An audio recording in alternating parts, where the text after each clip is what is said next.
Hello student, आइए आज हम लोग वृत्तीय गति में ऊर्ध्वाधर वृत्त में गति पढ़ते हैं। है वो सर्कुलर मोशन पढ़ते हैं, लेकिन सर्कुलर मोशन कैसा है? वर्टिकल सर्कल रहेगा। अब तक इसमें जो भी पढ़े थे हम लोग वृत्तीय गति में, वो सारी वृत्तीय गतियाँ जो थी वो क्षैतिज तल में थी।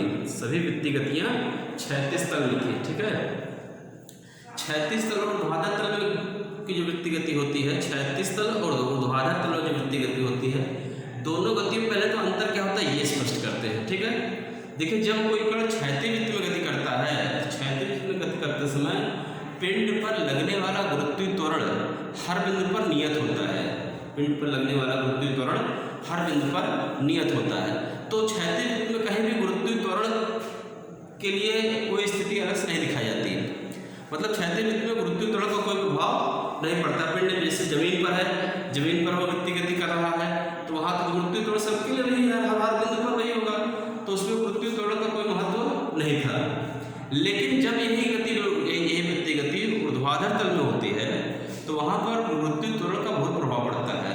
ठीक, जैसे ऊर्ध्वाधर वृत्त का मतलब ये होगा, ये जो वृत्तीय गति होगा ये ऊर्ध्वाधर वृत्तीय गति होगी। इसमें क्या होता है, पिंड को अगर हम एक बार ऊपर की ओर ले जाते हैं, फिर एक बार नीचे की ओर आता है, तो जब पिंड नीचे से ऊपर जाता है तो गुरुत्वीय त्वरण का जो मान होता है ऋणात्मक होता है, और जब पिंड नीचे से ऊपर से नीचे की ओर आता है तो जो गुरुत्वीय त्वरण होता है धनात्मक होता है।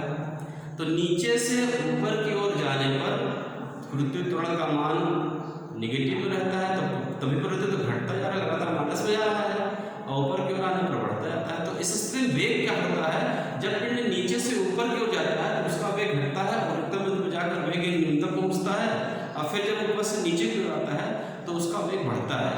ठीक है, तो वेग जो घट रहा है बढ़ रहा है वो किस कारण हो रहा है?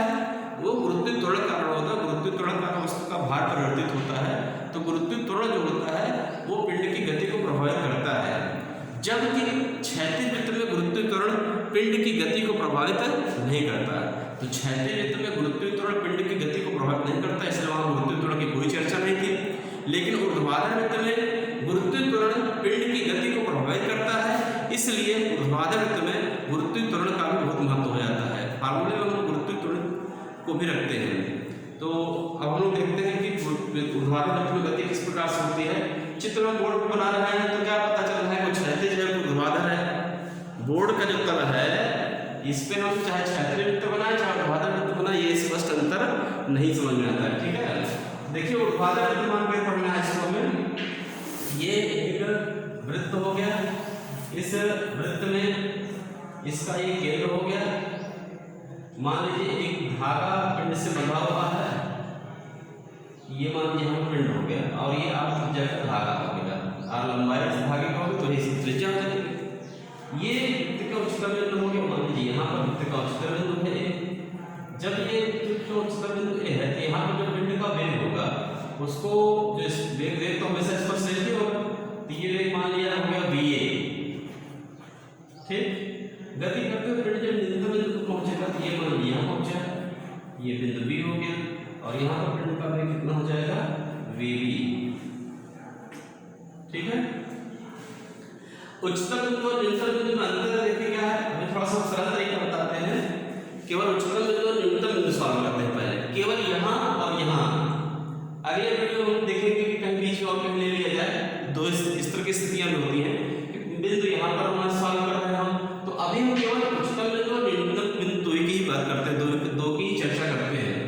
जब पिंड उच्चतम बिंदु पर होगा तो जो पिंड का भार होगा mg वो नीचे की ओर होगा, और पिंड में जो डोरी में तनाव होगा वो भी नीचे की ओर रहेगा। डोरी में तनाव TA वो नीचे की ओर। यहाँ पर जो पिंड का भार होगा वो mg नीचे की ओर ही रहेगा, किंतु डोरी में जो तनाव होगा भार कारण KB ये ऊपर की ओर रहेगा। ठीक, तो अब हम ये देखते हैं कि पिंड जब उच्चतम बिंदु पर है तो उसका वेग कितना है, तनाव कितना है, निम्नतम बिंदु पर है तो वेग कितना है, तनाव कितना है, ये निकालना है। ठीक है,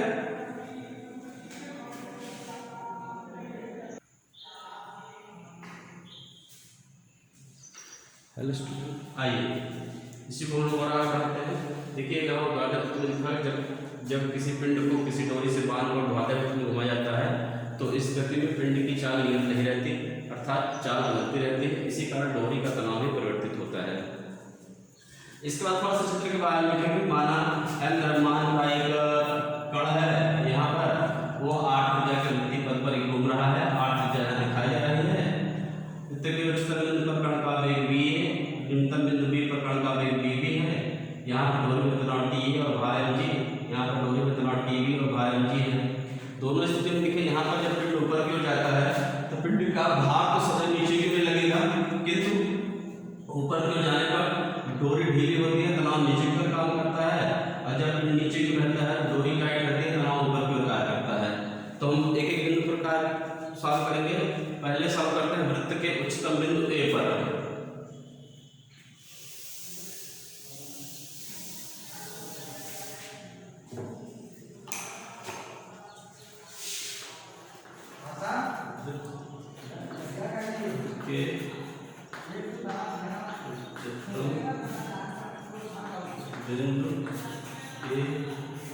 ए पर देखिए TA प्लस mg, ये दो बल केंद्र की ओर काम कर रहे हैं।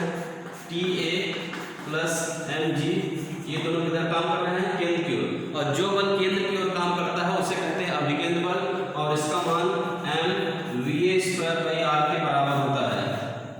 ठीक, तो TA प्लस mg बराबर कितना हो गया? mva²r। अब उच्चतम बिंदु पर एक न्यूनतम चाल के लिए, उच्चतम बिंदु पर न्यूनतम चाल के लिए,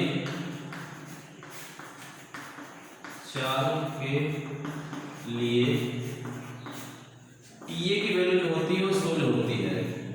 डोरी में तनाव 0 होगा, क्योंकि जब डोरी जैसे ऊपर जाएगी ढीली होती जाएगी, तो ढीली हो जाए तो न्यूनतम चाल का मतलब है वृत्तीय गति वो पूरा कर सके। यदि डोरी ढीली हो जाएगी तो पिंड अचानक नीचे भी आ जाएगा। तो वृत्तीय गति हो और इतनी डोरी में केवल इतने तनाव हो, इतना डोरी में केवल इतनी चाल हो कि पिंड वृत्तीय गति पूरा कर सके। अगर ये न्यूनतम चाल होगा तो उसमें डोरी में तनाव बिल्कुल नहीं होगा, तो तनाव 0 होगा। न्यूनतम चाल का तनाव 0 होता है। इस न्यूनतम चाल को, इस न्यूनतम चाल को क्रांतिक चाल कहते हैं। क्रांतिक चाल VC कहते हैं। ठीक, अतः अब फिर से इससे आते हैं। यहाँ देखिए कि 0 कर देंगे तो 0 प्लस mg बराबर हो जाएगा mva की जगह VC भी लिख सकते हैं, ²r। ये हो जाएगा mg = m VC²/r। ये कट जाएगा,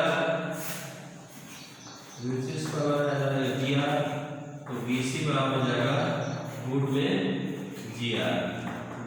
ठीक, और यही हमारा VA भी है। ये क्या है? VA भी है। ठीक है, ये तो ये एक स्थिति हुई, उच्चतम बिंदु पर चाल इतनी होगी।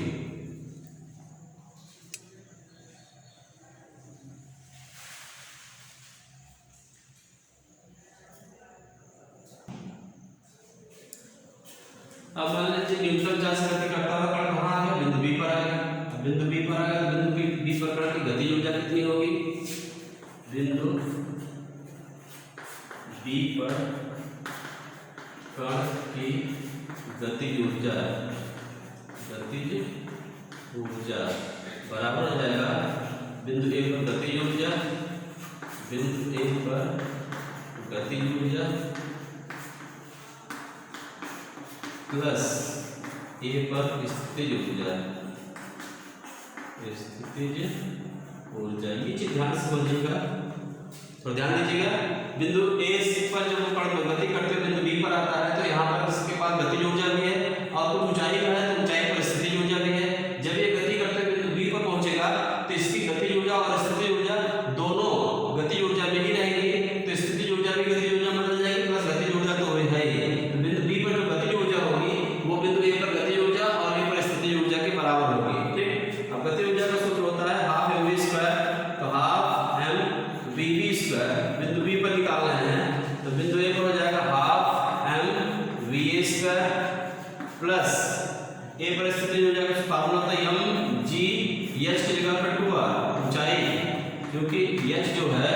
वो 2r व्यास के बराबर है, यहाँ से लेकर के यहाँ तक ये 2r व्यास हो जाएगा।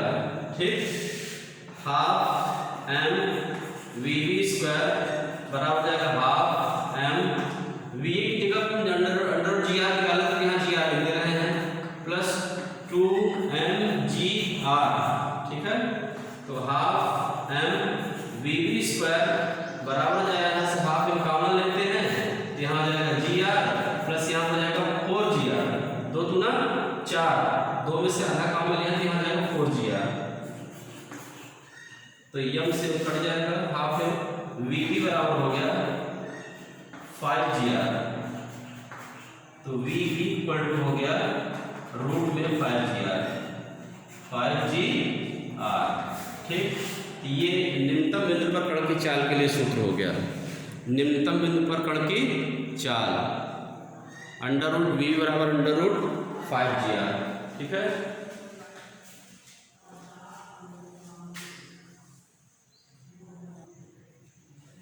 फिर देखिए बिंदु बी पर क्या स्थिति है, डोरी में तनाव ऊपर की ओर काम कर रहा है, भार नीचे की ओर काम कर रहा है, तो इन दोनों का जो परिणामी होगा वो अभिकेंद्र बल का काम करेगा। इसमें से ज्यादा कौन होगा, द्रव्यमान भार ज्यादा होगा तो तनाव ज्यादा होगा, यदि भार ज्यादा होगा तो डोरी टूट जाएगी, इसका मतलब भार ज्यादा होगा ना तनाव भी ज्यादा होगा, तो टीबी माइनस mg, डोरी में तनाव ज्यादा होगा क्योंकि तनाव ऊपर को काम कर रहा है, भार नीचे की ओर, भार ज्यादा होगा तो फिर नीचे की ओर आएगा, तनाव ऊपर को तनाव ज्यादा होगा फिर बना रहेगा डोरी से, तो TB minus mg equal to कितना हो जाएगा, अभिकेंद्र बल, यही अभिकेंद्र बल है, अभिकेंद्र बल। ठीक, तो TB minus mg is equal to m VV square by r. किस बिंदु पर निकालना है, ये बिंदु बी पर निकालना है, बिंदु बी पर सॉल्व हो रहा है। अब TB minus mg is equal to m VV का मान निकाला है 5 जी आर बटे में आर कट जाएगा, टीबी इक्वल माइनस mg बराबर होगा 5 mg, तो टीबी इक्वल टू हो गया 5 mg प्लस ये mg हो जाएगा, तो टीबी इक्वल टू हो जाएगा 6 mg। इसका मतलब डोरी में तनाव है वो भार का 6 गुना है, डोरी में जो तनाव है वो भार का कितने गुना है, 6 गुना है।